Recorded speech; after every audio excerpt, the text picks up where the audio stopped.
dear students, good afternoon to you.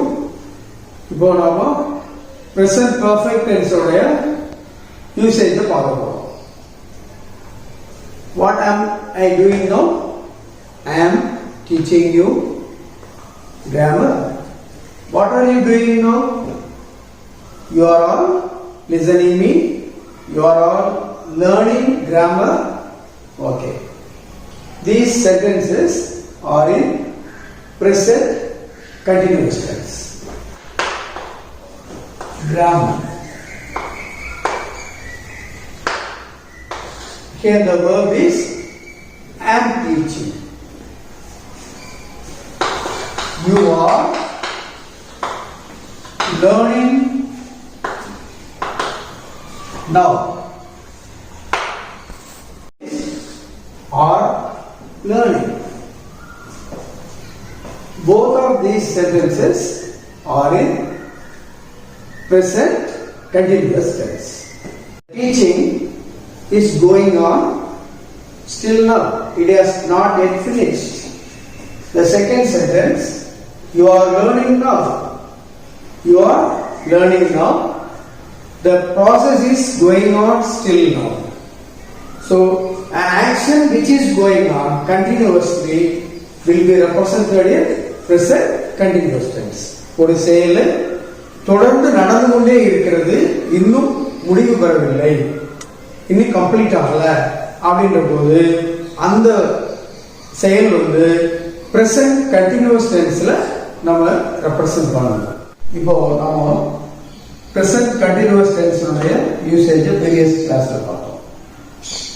இப்போ இன்னைக்கு present perfect tense உடைய யூசேஜ் என்னன்றத நம்ம பார்க்கிறோம். அந்த பிக்சரை பாருங்க. அதுல what is he doing? He is crossing the road. சரிங்களா? He is crossing the road. That action is going on. அவர் கிராஸ் பண்ற அத செஞ்சிட்டு இருக்காரு, இன்னும் நடந்துல. செகண்ட் பிக்சர் பாருங்க. What is he doing now? He has crossed the road. அவர் அதுல கிராஸ் பண்ணிட்டார். இத நம்ம எப்படி எழுதுறோம் அப்படின்னா, he has crossed the road. The verb became has crossed. This is in present perfect tense. Second picture பாருங்க. அதுல அவங்க she is eating a mango. The eating process வந்து still போயிட்டு இருக்கு, இன்னும் ஈட் பண்ண முடியல. ஸோ அவங்க கண்டினியூஸ் டென்ஸ் சொல்லியிருக்கோம். அதுக்கப்புறம் she is eating a mango ன்னு எழுதியிருக்கோம், which is correct. அடுத்த பிக்சர் பாருங்க. Yes, she has completed the job. What is her job now? What is she doing? What is she doing? She is eating.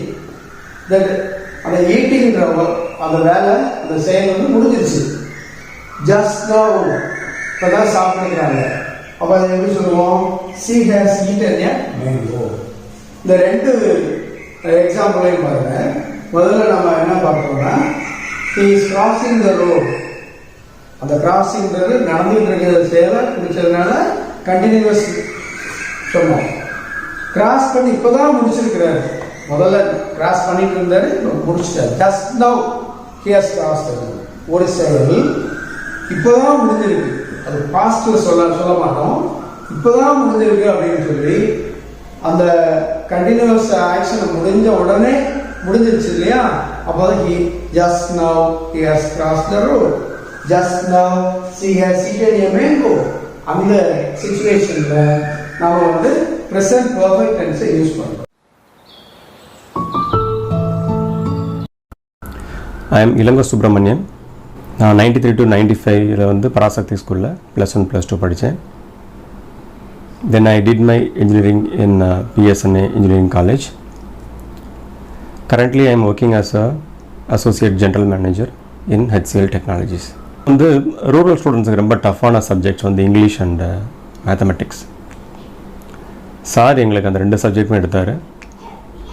ஆனால் ரொம்ப கஷ்டம் அதை பசங்களுக்கு புரிய வச்சு படிக்க வைக்கிறது. ஸோ சார் அதுக்கு வந்து பண்ண ஒரு விஷயம் வந்து கேம்ஸ். எல்லா பசங்களோடையும் ஈவினிங் 4 to 6 வந்து விளையாடுவார். கிரிக்கெட், ஃபுட்பால், வாலிபால் ரொம்ப ஃப்ரீயாக விளையாடுவார், ரொம்ப ஃப்ரீயாக பேசுவார், எல்லாரையும் பேச வைப்பார், நம்மகிட்ட ஐடியா கேட்பார், இது எப்படி பவுல் பண்ணுறது, எப்படி ஸ்விங் பண்ணுறது அப்படிலாம் கேட்பார். ஸோ அது வந்து ரொம்ப ஒரு ஃப்ரெண்ட்லினஸ் க்ரியேட் ஆகும். ஈவினிங் 6:30 மேலே வந்து ஸ்டடீஸ் நடக்கும் ஸ்கூலில், ஈவினிங் 6:30 PM மேலே. அப்போ வந்து அவர் எல்லாரையும் அந்த கேம்ஸ் விளாண்டதுனால அந்த ஒரு ஃப்ரெண்ட்லினஸ் க்ரியேட் ஆகிருக்கும். அதை யூஸ் பண்ணி எல்லாத்தையும் இண்டிவிஜுவலாக போய் டவுட்ஸ் கேட்க வைப்பார். ஸோ அந்த ஸ்பேஸ் க்ரியேட் பண்ணி கொடுத்துருப்பாரு. நம்ம ஈஸியாக டவுட் கேட்போம், அவர்கிட்ட டிபேட் பண்ணுவோம், இல்லை இப்படி பண்ணலாம் அப்படி பண்ணலாம். இன்ஃபேக்ட் மேத்தமெட்டிக்ஸை பொறுத்தளவுக்கு வந்து அவர் ஒரு மெத்தடில் சால்வ் பண்ணுவார், நம்மளை ஒரு மெத்தடில் திங்க் பண்ண வைப்பார், அதில் டிபேட் நடக்கும், எது பெஸ்ட் மெத்தட்னு நம்ம வாயிலேருந்தே வர வைப்பார். ஸோ இந்த மாதிரி சில டெக்னிக்ஸ்லாம் வந்து ரொம்ப கேஷுவலாக ஹேண்டில் பண்ணுவார். 2 வருஷம் நான் ஹாஸ்டலில் இருந்தேன். அந்த ஹாஸ்டலில் இருந்ததுனால இன்னும் அட்வான்டேஜ் என்னென்னா, ஈவினிங் ஸ்டடி முடிஞ்ச பிறகும் அவரோட இன்ட்ராக்ட் பண்ணுறதுக்கு டைம் கிடைக்கும். அவர் காலையில் வந்து 6:30 ஸ்கூலுக்கு வராருன்னா நைட்டு 10-10:30 வரைக்கும் நான் அவரோட நாங்கள் இருப்போம் அவரோட. இது நார்மல் டேஸில். மற்ற எக்ஸாம்னா அவர் 24 hours அங்கே தான் இருப்பார். அவர்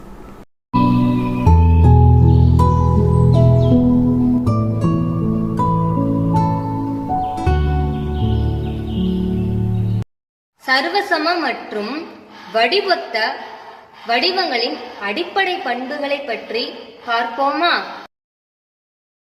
வடிவத்திலும் அளவிலும் மிகச் சரியாக அமையும் உருவங்கள் சர்வசம உருவங்கள் ஆகும். நல்லா கவனிங்க. இரு வடிவங்கள் ஒன்றின் மீது ஒன்று மிகச் சரியாக பொருந்தினால் அவை சர்வசமம் எனப்படும்.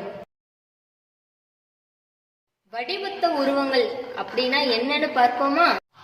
கணித ரீதியாக ஒரே வடிவங்களையும் ஆனால் மாறுபட்ட அளவுகளையும் பெற்றிருக்கும் வடிவங்கள் வடிவொத்த உருவங்கள் ஆகும். வடிவொத்தவை அப்படின்னா ஒரு உருவத்தின் அளவுகள் மற்றொரு உருவத்தின் ஒத்த அளவுகளுடன் ஏற்படுத்தும் விகிதம் மாறாது. வடிவத்திலையும் அளவுலையும் மிகச் சரியா பொருந்துற வடிவத்தை சர்வசமம்னு சொல்றோம். வடிவத்துல ஒன்னா இருக்கு, ஆனா அளவுல மாறுபட்டிருக்கு. இப்படிப்பட்ட உருவங்களை வடிவொத்த உருவங்கள் அப்படின்னு சொல்றோம். இப்போ உங்ககிட்ட சில உருவங்களை தரேன், அதை ஒப்பிட்டு எது சர்வசம உருவங்கள் அப்படின்னும் எது வடிவொத்த உருவங்கள் அப்படின்னும் சொல்லுங்க பார்ப்போம். சொல்லுவோமே. இந்த வடிவங்கள்ல இருந்து சொல்லுங்க பார்ப்போம். இதுல வடிவொத்தது அப்படின்னா 2 முக்கோணங்கள் இருக்கு. அந்த 2 முக்கோணங்கள் வடிவத்துல சமமா தான் இருக்கு. சரி, அளவுல இருக்கான்னு பாப்போமா? இல்ல, சமமா இல்ல. அப்ப இது என்னது? வடிவொத்த உருவங்கள். இங்க பாருங்க, இதுல 2 அரைவட்ட வடிவங்கள் இருக்கு. இது 2ஐயும் நான் எடுக்கிறேன். 2மே வடிவத்துல ஒன்னாதான் இருக்கு. அளவுல இருக்கான்னு பாப்போமா? 2மே சரியா பொருந்தி இருக்கு. அப்ப இதை நான் என்ன சொல்லுவேன்? சர்வசமம் அப்படின்னு சொல்லுவேன்.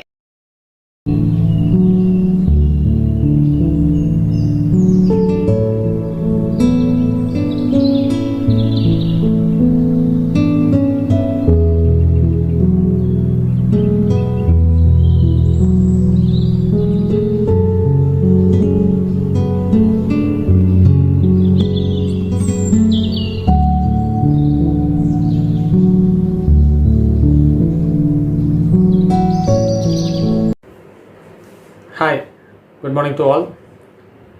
I am Senthil Kumar. I am an old student of Parashakti Higher Secondary School. I belong to a village nearby our school, which is called Vandapalli. I joined this school in 8th standard. Before that, I was studying with some other schools. I even studied in Chennai. I joined 8th standard in Parashakti Higher Secondary School. Did till my +2. I am proud to have been a part of the first ever batch of +1 and +2 of our school. I'm happy that after a very long time, like say after I passed out in 94, means 25 years of time, I've got this opportunity to talk about our beloved HM, Mr. Jagdishan sir. He used to be our English and mathematics teacher. I have studied under so many teachers, but I'm proud to say that he used to teach us every single thing in a way the last and the first student would understand. Like when I completed my 8th standard and was about to be in the 9th standard, he said he used to visit our classes every single day and say, this is supposed to be done, this is not supposed to be done, you have to study this way, you have to work harder, so on and so forth. And we completed our 9th standard. We never even had one single day of leave. It was very hurting, but still it was a good thing. We never got leave and we started preparing for our 10th exams. I could see the amount of efforts being put in by every single person, every single teacher, including our HM, to get our school to a level that the entire district would notice, and he was very successful in doing that. In our 10th batch and before us, we could attain 100% pass result, not by just removing someone who couldn't pass, but by making sure that every single person in his class had been coached in such a way that he could easily pass and make sure that everybody cleared 10th exam and they moved on with their lives. Coming to 10th standard and clearing it, we were looking for some other school, but our HM said no, we'll start +1 and +2 and you have to be a part of it. And again, I'm really proud to be a part of the first group of +1 and +2. I completed my studies from our school in 94.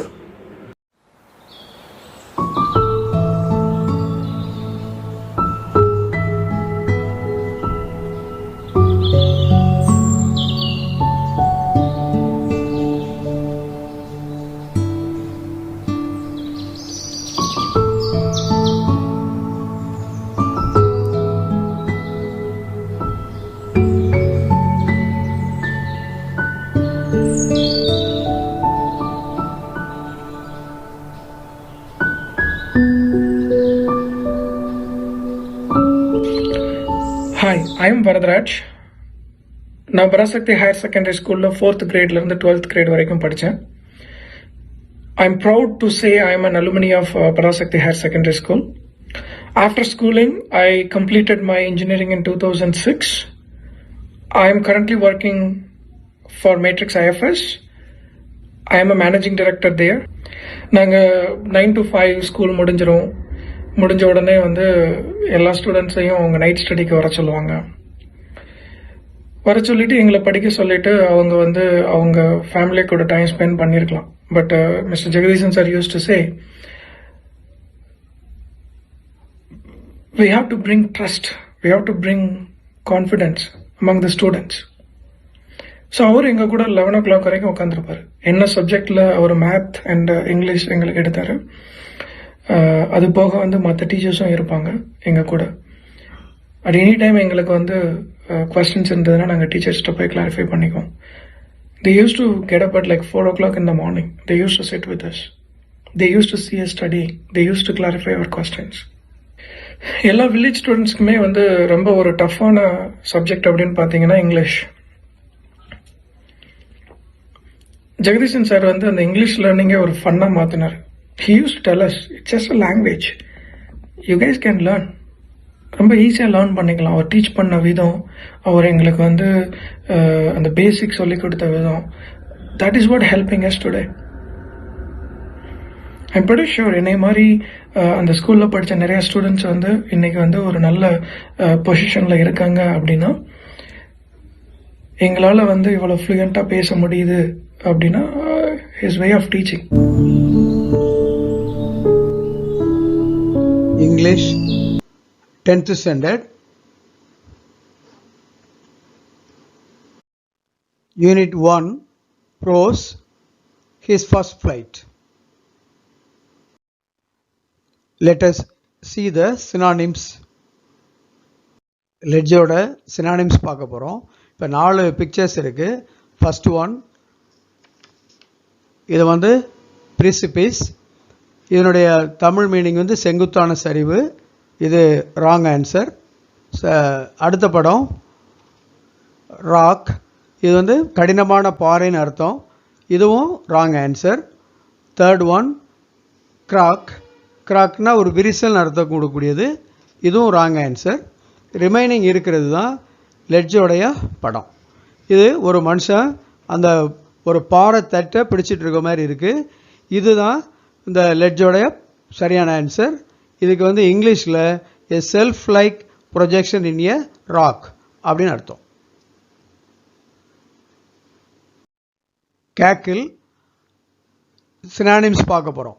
இதனுடைய first picture laugh, வாய் விட்டு சிரிக்கிற சிரிப்பு. இது கேக்கிலுக்கு equivalent கிடையாது, wrong answer. Second picture smile, வாய் மூடி சிரிக்கிற சிரிப்பு. இது கேக்கிலுக்கு ஈக்குவலன்ட் கிடையாது, wrong answer. Third one howl, ஓனாய் ஊளையிடுற படம். இது கேக்கிலுக்கு ஈக்குவலன்ட் கிடையாது, ராங் ஆன்சர். ஃபைனல் ஒன் கோழி கொக்கரிக்கிற சத்தத்தை குறிக்கிற படம். இது கேக்கிலுக்கு சரியான ஆன்சரை குறிக்கிற படம். என்னுடைய ஈக்குவலண்ட் இங்கிலீஷ் பார்ப்போமா? A sharp broken noise or cry of a hen, goose or a seagull. நான் என்னுடைய சினானிம்ஸ் பார்ப்போம். ஃபர்ஸ்ட் பிக்சர் பாருங்கள். அவர் ஈட்டிங், சாப்பிட்டுட்டு இருக்கார். நாக்கு இது ஈக்குவலன்ட் கிடையாது, ராங் ஆன்சர். செகண்ட் பிக்சர் பாருங்கள். அவர் கடிச்சு சாப்பிட்டுட்டு இருக்கார், பைட்டிங். இது நாக்கு ஈக்குவலன்ட் கிடையாது, ராங் ஆன்சர். தேர்ட் ஒன், இவங்க சாப்பிட்றத பாருங்கள். மென்று சாப்பிட்டுட்டு இருக்காங்க. சூயிங்கிறது ஈக்குவலன்ட் கிடையாது, நாக்கு, ராங் ஆன்சர். நாலாவது படத்தை பாருங்கள். இந்த ஸ்குயிரல் வந்து அது கடிச்சு மென்று தொடர்ந்து சாப்பிட்டுட்டு இருக்கு. இது நாக்கு ஈக்குவலண்ட்டாக இந்த மீனிங். இதனுடைய இங்கிலீஷ் மீனிங் பார்ப்போமா? To bite or chew something repeatedly. Swoop, என்னுடைய சினானிம்ஸ் பார்ப்போம். ஃபர்ஸ்ட் பிக்சர் பாருங்கள். அவர் ஜம்ப் பண்ணிட்டு இருக்கிறாரு. இது ஸ்வூப்போடுக்கு ஈக்குவலண்ட் இல்லை. செகண்ட் பிக்சர் பாருங்கள்.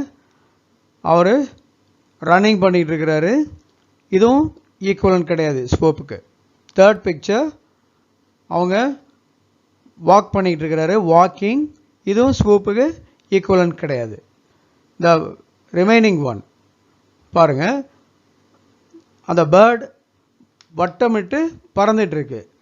இதுதான் ஸ்வூப்போட ஈக்குவலன்ட் மீனிங். இது இதனுடைய கரெக்ட் ஆன்சர். இப்போ ஸ்வூப்புக்கு சினானிம் பார்ப்போம். To move very quickly and easily through the air. Desperate, இதனுடைய சினானிம் பார்ப்போம். ஃபர்ஸ்ட் பிக்சர் பாருங்கள். இவங்க சேடாக இருக்கிறாங்க, அதுக்கு தமிழில் வருத்தப்படுறது. இதனுடைய ஈக்குவலன்ட் கிடையாது. செகண்ட் பிக்சர் பாருங்கள். அவங்க க்ரை, அழுகிறாங்க. இதுவும் டெஸ்பரேட்க்கு ஈக்குவலன்ட் கிடையாது. தேர்ட் பிக்சர் பாருங்கள்.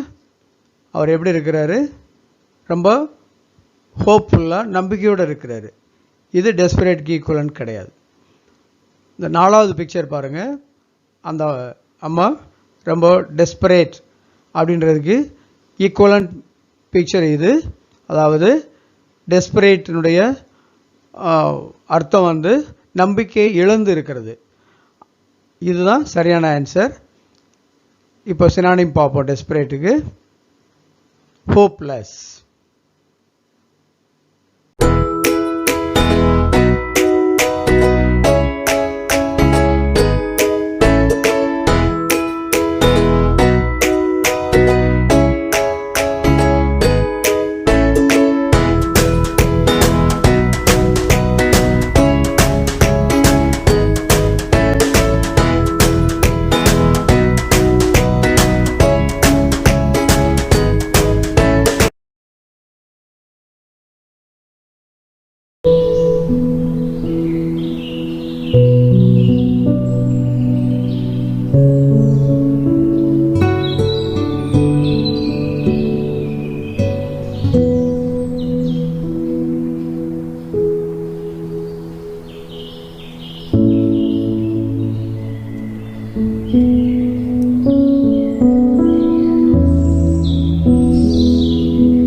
வணக்கம், என்னுடைய பெயர் ரம்யா ராஜசேகரன்.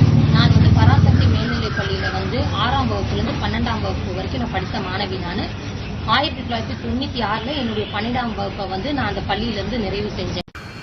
ஆங்கில சப்ஜெக்ட்னாலே வந்து நம்மளால் படிக்க முடியாது அப்படின்னு சொல்லிட்டு வில்லேஜில் இருக்க பசங்கள்லாம் பயப்படுறப்போ ஆங்கிலம் வந்து ஒரு எளிமையான சப்ஜெக்ட்டு, அதை நல்லா படித்தோன்னா நம்மளுக்கு வந்துடும் சொல்லி தன்னம்பிக்கை கொடுத்து ஆங்கில கிராமர்லாம் எடுத்தாங்கன்னா அவ்வளோ நல்லா இருக்கும். கிராமர் அப்படின்னாலே வந்து ரொம்ப பயந்துட்டு இதுதான் பண்ண முடியும், என்னால் இது பண்ண முடியாது அப்படின்ற மாணவர்கள் ஒரு 35 மார்க் 100க்கு எடுத்தால் போதும், இந்த எஸ்ஸே படித்தா போதும், இந்த போயம் படித்தா போதும், பாஸ் பண்ணிடலான்றதை மாற்றி எல்லாருமே வந்து நல்ல மதிப்பெண்கள் ஆங்கிலத்தில் எடுக்கலாம் அப்படின்னு ஒரு நம்பிக்கையை கொண்டு வந்தவர் எங்கள் ஆசிரியர்.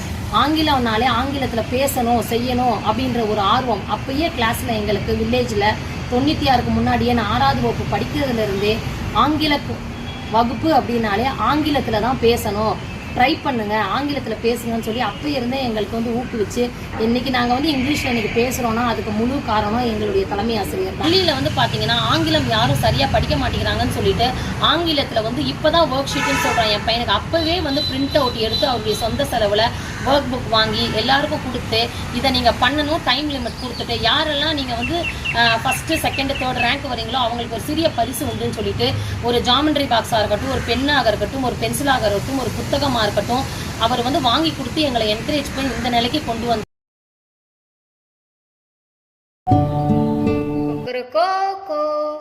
என்ன சேவல் சத்தம் ரொம்ப பலமா இருக்கு? நான் பள்ளிக்கூடத்துக்கு போயிட்டு வந்தேனே. பள்ளிக்கூடத்துக்கு போயிட்டு வந்தியா? அதான் ரொம்ப சந்தோஷமா இருக்கியா? ஆமா, நானே சொல்லணும்னு நினைச்சேன். என்ன படிச்சுட்டு வந்த? முக்கோணவியல் படிச்சுட்டு வந்தேன்.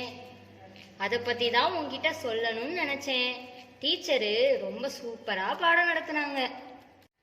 இதுதான் முக்கோணம். இது ஒரு செங்கோண முக்கோணம். சரி, இந்த முக்கோணத்தின் அடிப்பகுதிய நம்ம அடிப்பக்கம்னு சொல்றோம். ஓ அப்படியா? இதனுடைய எதிர்பக்கம் வந்து இந்த சைடு இருக்கு. சரி, இந்த அடிப்பகுதியையும் எதிர்பக்கத்துக்கும் எதிரே உள்ளதான் கர்ணம்னு சொல்றோம் நம்ம. சரி சரி. ஓ அப்படியா? எங்க அக்கா கூட வீட்ல சைனு காசு டேனுன்னு படிச்சிட்டு இருந்துச்சு. அத பத்தி கொஞ்சம் சொல்லேன். ஓ சொல்றேனே. உங்க அக்கா சொன்னதை பத்தி நான் இப்ப சொல்றேன். தீட்டா அப்படின்னா கோணம், ரெண்டு பக்கம் இணையுது இல்ல, இந்த இணையிற இடத்துல உருவாகிறது தான் கோணம். அதைத்தான் நம்ம தீட்டான்னு சொல்றோம். சரி சரி. இப்ப இந்த இரண்டு கோடுகள் இணையிற இடத்துல உருவாகுது பாத்தியா, இந்த இது செங்கோணம் சொல்றோம். நான் ஏற்கனவே வந்து நான் சொன்னேன் இல்லையா, இத வந்து 90 டிகிரி இருக்கிறனால முக்கோணம் சொன்னியே. அதான் இப்ப நேரா இருக்கிறனால இத வந்து நம்ம செங்கோணம், அதனாலதான் இத செங்கோண முக்கோணம்னு சொல்றோம். ஓ அப்படியா? சரி, இந்த சைனு காசு டேனுன்னா என்ன? அத பத்தி சொல்றேன். சைன் தீட்டா அப்படின்னா எதிர்பக்கமும் கர்ணமும் இணையிற இந்த இடத்துல உருவாகிற கோணத்துக்கு பேரு தான் சைன் தீட்டான்னு சொல்றாங்க. சைன் தீட்டானா எதிர்பக்கம் பை கர்ணம். சரி சரி. காஸ் தீட்டானா? காஸ் தீட்டா அப்படின்னா இந்த கர்ணத்தை, காஸ் தீட்டா அப்படின்னா அடுத்த பக்கம் பை கர்ணம். சரி. டான் தீட்டானா? டான் தீட்டா அப்படின்னா எதிர்பக்கம் பை அடுத்த பக்கம். இணையிற இடத்துல உருவாகிற கோணத்தை தான் டான் தீட்டான்னு சொல்றோம். சரி சரி. என்ன டிராகனும் சேவலும் என்னமோ பேசிட்டு இருக்கீங்களே, சைனு காசுன்னு. ஓ, உனக்கு அதை பத்தி தெரியுமா? தெரியும், சொல்லவா? சொல்லு பாப்போம், அதனோட மதிப்பை பத்தி சொல்லு. சைன் 0வோட மதிப்பு என்ன? 0. சைன் 30ஓட மதிப்பு என்ன? 1/2. சரியா சொன்ன. சைன் 45ஓட மதிப்பு என்ன? √2/2. சரியா சொன்ன. சைன் 60ஓட மதிப்பு என்ன சொல்லு பாப்போம்? √3/2. சரியா சொன்ன. சைன் 90 இதனுடைய மதிப்பு என்ன? 1. சரியா சொன்ன. சரி, சைனை பத்தியும் அதோட மதிப்பை பத்தியும் சொல்லிட்டீங்க. இப்ப நான் காசோட மதிப்பை கேக்குறேன், சொல்றீங்களா? ஓ, சொல்றேனே. காஸ் 0வோட மதிப்பு என்ன? 1. சரியா சொல்லிட்டியா? சரி பட்டாம்பூச்சி, டேனோட மதிப்பு பத்தி சொல்லு பாப்போம். டேன் 0. 0. சரியா சொன்ன. டேன் 30. நான் ஜக்குதேவி, பராசக்தி மேல்நிலைப் பள்ளியோட முன்னாள் மாணவி. 2005 வந்து நான் 12th முடிச்சுட்டு வெளியே வந்தேன். நான் 3rd ஸ்டாண்டர்ட்லேருந்தே கூடப்படி ஸ்கூலில் தான் படிக்கிறேன். எங்கள் பள்ளி தலைமை ஆசிரியரை பற்றி சொல்லணும். ஹெச்எம் கிராமர்லாம் எடுத்தாங்கன்னா அப்படியே தேன் ஒழுகும்னு சொல்லுவாங்களே, அந்த மாதிரி தான் ஒழுகும். ஏன் சொல்கிறேன்னா, ஒரு கிராமர் கிளாஸ்னாவே ஓடி போய் ஃபஸ்ட்டால் நான் உட்காந்துருவேன். இப்போ எல்லாருமே அவ்வளோ வேகமாக வந்து உட்காருவாங்க. ஏன்னா அவ்வளோ ஒரு எக்ஸ்ப்ளனேஷன் அந்த மாதிரி இருக்கும். கிளாஸ் சூப்பராக இருக்கும். அவள் சொல்கிறது இன்னும் அப்படியே காதில் அப்படியே டைரக்ட் ஸ்பீச்சா இன்டைரக்ட் ஸ்பீச்சா, அதுக்கு ரூல், இந்த ரூல் அந்த ரூல் போடுறது ரூல் மட்டும் தனித்தனியாக எழுத மாட்டாங்க. இந்த ரூல் ஏன் இந்த இது வந்துச்சு, எதுக்கு இந்த இடத்துல இது போடுறோம் அப்படின்ட்டு அது கரெக்டாக அதை சொல்லிடுவாங்க. அது அப்போ வந்து சொல்லும்போது ரீசனோட நமக்கு சொல்லும்போது அது நம்ம அப்படியே புரிஞ்சுக்கிறோம். கிராமர் தான்டா முக்கியம், இங்கிலீஷை பேசணுன்னாவே கிராமர் முக்கியம்டா அப்படின்னு சொல்லி அந்த வந்து சொல்லிகிட்டே தான் நடத்துவாங்க. அந்த நோட்டை கூட இன்னும் நான் வச்சுருக்கேன். அவங்க சொன்னதுனாலே என்னமோ தெரியல, எங்கள் பிள்ளைங்களுக்கு கற்றுக் கொடுக்கணுன்றதுக்காகவா இல்லை எதுக்காகவோ இன்னும் அந்த நோட்டை நான் வச்சுருக்கேன். எல்லாமே டைரக்ட் டு இன்டைரக்ட்லேருந்து ப்ரிப்போசிஷனு, ஆர்டிகல்ஸு, அந்த புக்கு பேப்பர் பார்த்தாவே உங்களுக்கு தெரியும். நான் 9th 10th படிக்கும்போது அந்த நோட்டு எடுத்தாங்க.